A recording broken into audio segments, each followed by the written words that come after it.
Hello and welcome to my channel. Today I will show you two different DIY dream boards or vision boards. It's a good way to visualize your goals and it will help you to manifest them. So let's get started. First, I went on Rehearted and picked up a lot of inspirational pictures that were actually showing my dreams, if that makes any sense. And then I went ahead and positioned them out on a Word document and then I printed them out. After cutting the pictures into equal pieces, I went ahead and placed them on the wall above my desk. And that's it. So simple, and you will always have your goals and dreams in front of you.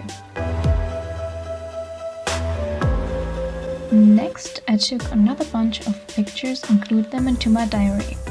The great thing about this method is that you can write your goal next to the picture like I did.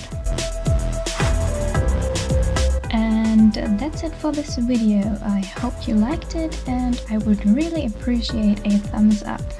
Bye guys!